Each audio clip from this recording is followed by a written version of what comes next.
بسم اللہ الرحمن الرحیم۔ بسم اللہ الرحمن الرحیم۔ عزیز طلباء اور طالبات، السلام علیکم ورحمۃ اللہ وبرکاتہ۔ امید ہے کہ آپ لوگ خیر عافیت سے ہوں گے، سلامت رہیں۔ فقہی احکام کے دروس کا سلسلہ جاری ہے اور اس سلسلے میں ہم نے سبق نمبر 54 پڑھا تھا، جس کا موضوع واجب غسل، اور اس کے ذیلی موضوعات ہم نے پڑھے تھے۔ ہم نے واجب غسلوں کی فہرست جو 7 نمبروں پہ مشتمل تھی، یعنی ہم نے سوال اٹھایا تھا کہ واجب غسل کتنے ہوتے ہیں، تو جواب تھا 7۔ پھر نیم جو ہے وہ پڑھ لیے تھے۔ اب 1 بائی 1 تفصیلات جو ہے وہ پڑھ رہے ہیں۔ اس میں سے پہلا غسل جنابت تھا۔ جنابت کے متعلق ہم نے کچھ پڑھا، یہ گزشتہ سبق کا خلاصہ تھا۔ آج کے سبق کا ہم یوں بیان کریں گے خلاصہ کہ آج بھی ہم جنابت کے متعلق ہی پڑھیں گے۔ پہلا غسل جو ہے غسل جنابت ہوتا ہے، اور اس میں جنابت کیا ہوتی ہے، جنابت کے احکام کیا ہوتے ہیں، اس کے بارے میں۔ تو سبق نمبر 55 جو ہے، اس کا موضوع بھی واجب غسل ہی ہے، لیکن مسئلے جو ہے پچھلے سبق کی نسبت جو ہے وہ فرق رکھتے ہیں۔ اس سبق میں ہم مسئلہ نمبر 348، 349، 350، 351، 352 اس طرح ہم پڑھیں گے انشاءاللہ۔ یہ سلسلہ ہم شروع کرتے ہیں۔ واجب غسل ہے موضوع، اور مسئلہ نمبر 348 ہے، اگر کوئی شخص کسی عورت کے ساتھ جماع کرے اور عضو تناسل سے پاری کی مقدار تک یا اس سے زیادہ عورت کی شرمگاہ میں داخل ہو جائے تو خواہ یہ دخول شرمگاہ میں یا دبر، آگے یا پیچھے کی شرمگاہ میں، یہ خواہ دخول شرمگاہ میں یا دبر جو ہے وہ غالباً پچھلے حصے کو کہتے ہیں، تو بہرحال انہوں نے بریکٹ میں لکھ بھی دیا ہے کہ آگے یا پیچھے کی شرمگاہ، اور خواہ وہ بالغ ہوں یا نابالغ ہوں، خواہ منی خارج ہو یا نہ ہو، دونوں جنب میں ہو جاتے ہیں۔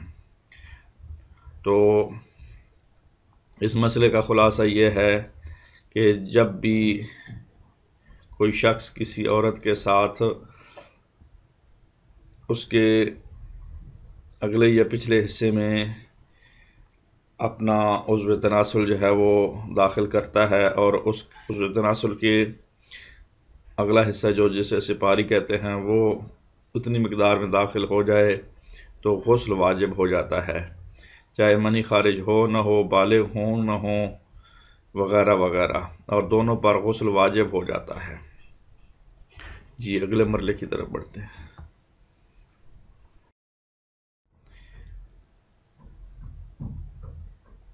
مسئلہ نمبر 349،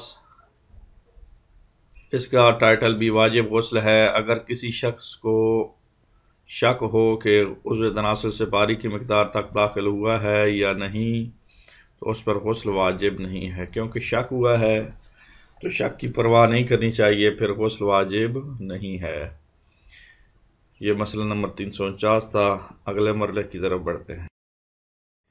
مسئلہ نمبر 350، اس کا ٹائٹل اور عنوان بھی واجب غسل ہے۔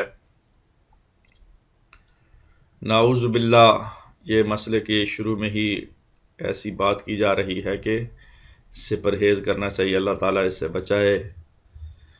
اگر کوئی شخص کسی حیوان کے ساتھ وطی کرے اور اس کی منی خارج ہو تو صرف غسل کرنا کافی ہے۔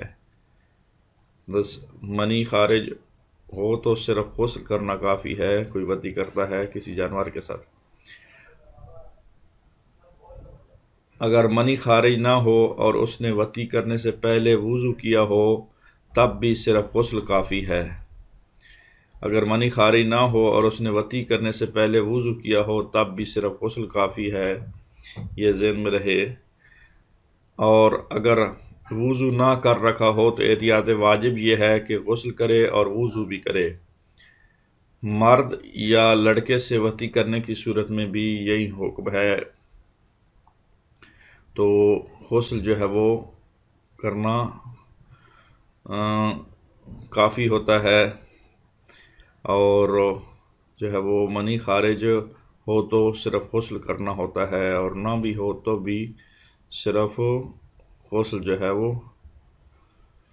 کافی ہوتا ہے۔ بہرحال اگلے مرحلے کی طرف، مسئلہ نمبر 351، اس کا ٹائٹل اور عنوان بھی واجب غسل ہے۔ اگر منی اپنی جگہ سے حرکت کرے لیکن خارج نہ ہو، یا ان کو شک ہو کہ منی خارج ہوئی ہے یا نہیں، تو اس پر غسل واجب نہیں ہے۔ شک کی صورت میں کسی طور پر بھی غسل واجب نہیں ہوتا، شک کی پرواہ نہیں کرنی چاہیے۔ لہذا دوبارہ مسئلے کو پڑھ دیتا ہوں۔ اگر منی اپنی جگہ سے حرکت کرے لیکن خارج نہ ہو، یا ان کو شک ہو کہ منی خارج ہوئی ہے یا نہیں، تو اس پر غسل واجب نہیں ہے۔ مسئلہ نمبر 352، اس کا عنوان بھی واجب غسل ہے۔ جو شخص غسل نہ کر سکے لیکن تیمم کر سکتا ہو، وہ نماز کا وقت داخل ہونے کے بعد بھی اپنی بیوی سے جماع کر سکتا ہے۔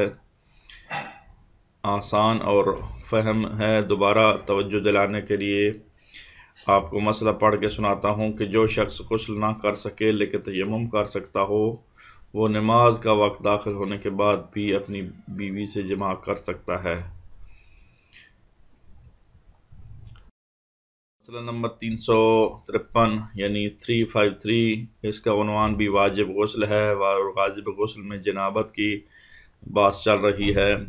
اگر کوئی شخص اپنے لباس میں منی دیکھے اور جانتا ہو کہ اس کی اپنی منی ہے، اور اس نے اس منی کے لیے غسل نہ کیا ہو، تو ضروری ہے کہ غسل کرے۔ جن نمازوں کے بارے میں اسے یقین ہو کہ وہ اس نے منی خارج ہونے کے بعد پڑھی تھیں، تو ان کی قضا کرے، لیکن ان نمازوں کی قضا ضروری نہیں ہے جن کے بارے میں احتمال ہو کہ اس نے منی خارج ہونے سے پہلے پڑھی تھیں، تو ان کی قضا ضروری نہیں ہے۔ بس انسان کو اگر کوئی شخص یقین آ جاتا ہے کہ منی میری اپنی ہے، اور مثلا شلوار کے اوپر دیکھتا ہے، سویا ہوا تھا تو صبح اٹھا ہے تو اس نے دیکھی ہے، اور نماز پڑھنے کے بعد اس نے دیکھی ہے، تو پھر نماز جو پڑھ لی ہے اس کی قضا ضروری ہے۔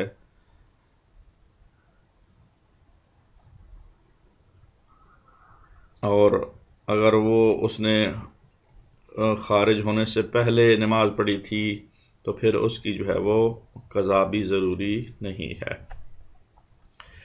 اگلے مرحلے کی طرف بڑھتے ہیں۔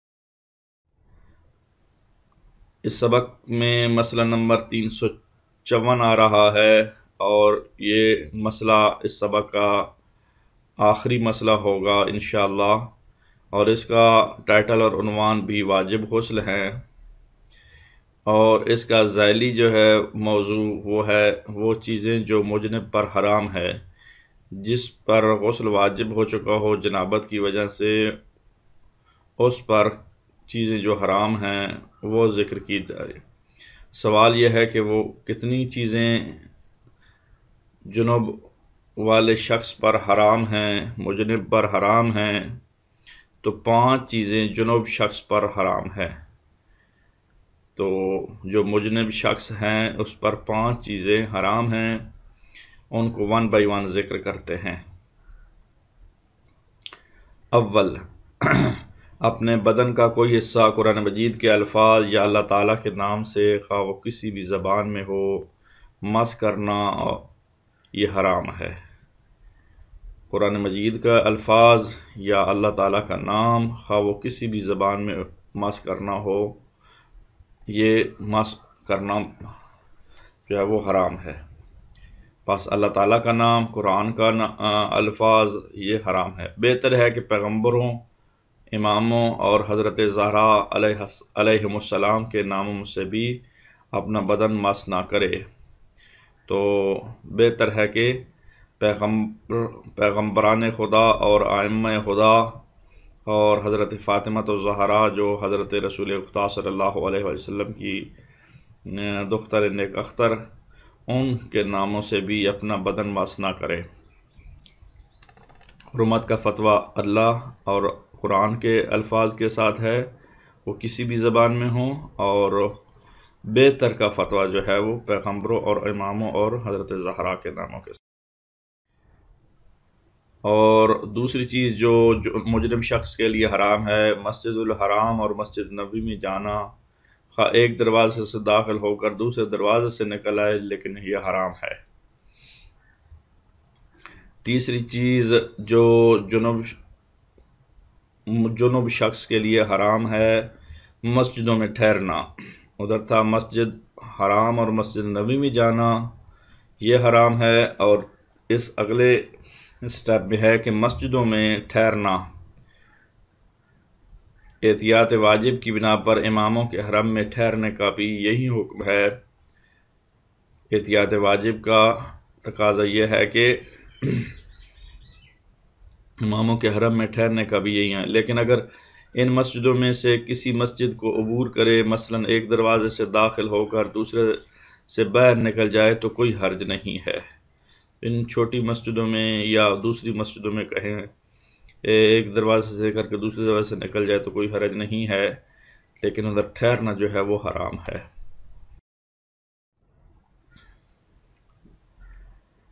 چوتھی چیز جو مجرم شخص کے لیے حرام ہے، احتیاط لازم کی بنا پر کسی مسجد میں کوئی چیز رکھنے یا کوئی چیز اٹھانے کے لیے داخل ہونا، اگرچہ اس کام کے لیے خود مسجد میں داخل نہ ہو۔ دوبارہ سنیں، چوتھی چیز جو مجرم شخص کے لیے حرام ہے، احتیاط لازم کی بنا پر کسی مسجد میں کوئی چیز رکھنے یا کوئی چیز اٹھانے کے لیے داخل ہونا، اگرچہ اس کام کے لیے خود مسجد میں داخل نہ ہو۔ خود داخل نہ ہو تو پھر کوئی نہ کوئی اس کی وجہ ہوگی داخل ہونے کی۔ اچھا، یہ یعنی اس مسجد سے کوئی چیز اٹھانے کے لیے جانا یا رکھنے کے لیے جانا، یہ بھی حرام ہے۔ نمبر 5، ان آیات میں سے کسی آیت کا پڑھنا جن کے پڑھنے سے سجدہ واجب ہو جاتا ہے، وہ آیتیں 4 صورتوں میں ہیں۔ تو جو مجرم شخص ہوتا ہے اس کے اوپر یہ 5 چیزیں جو ہیں وہ حرام ہیں۔ اب سوال یہ ہے کہ وہ 4 آیتیں کون سی ہیں؟ 4 صورتیں آئیں اگلے سٹیپ میں ہم بتاتے ہیں، اگلی سلائیڈ میں۔ وہ آیتیں 4 صورتوں میں درج ذیل ہیں۔ نمبر 1، قرآن مجید کا 32واں سورہ سجدہ یا الف میم تنزیل اسے کہتے ہیں، 15ویں آیت۔ نمبر 2، 41واں سورہ فصلات جسے حامیم سجدہ بھی کہتے ہیں، آیت نمبر 37۔ اور نمبر 3، قرآن کا 53 نمبر سورہ، اور اسے سورہ نجم کا نام دیا گیا ہے، اور اس کی آیت نمبر 62۔ اور نمبر 4، 92 نمبر سورہ، اس کا نام الگ ہے، اور آیت نمبر 19۔ ان آیتوں کی یعنی سورہ الگ کی آیت نمبر 19، سورہ نجم کی آیت نمبر 62، سورہ حامیم سجدہ کی آیت نمبر 37، اور حامیم تنزیل کی آیت نمبر 15 یعنی 15۔ جی، تو یہ ہمارا آج کا سبق یہاں تک مکمل ہوا۔ آئیں اب تمرین کی طرف بڑھتے۔ تمرین مشق ایکسرسائز کو کہتے ہیں۔ سوال نمبر 1، اگر کسی شخص کو شک ہو کہ عضو تناسل سپاری کی مقدار تک داخل ہوا ہے یا نہیں تو اس پر ڈیش ڈیش واجب نہیں۔ یہ ڈیش ڈیش پہ آپ نے خالی جگہ پر کرنی ہے۔ سوال نمبر 2، وہ نماز کا وقت داخل ہونے کے بعد بھی اپنی بیوی سے ڈیش ڈیش کر سکتا ہے۔ ڈیش ڈیش جو ہے وہ اس کو خالی جگہ کو پر کرنا ہے۔ اور سوال نمبر 3، مسجد الحرام اور مسجد نبوی میں جانا، خواہ ایک دروازے سے داخل ہو کر دوسرے دروازے سے ڈیش ڈیش آئے۔ تو یہ جملہ بھی مکمل کرنا ہے۔ یہ انتہائی آسان ہے، خالی جگہ پر کرنی ہے۔ اللہ تعالیٰ آپ لوگوں کا حامی و ناصر ہو۔ انشاءاللہ اگلے درس میں ملاقات ہوگی۔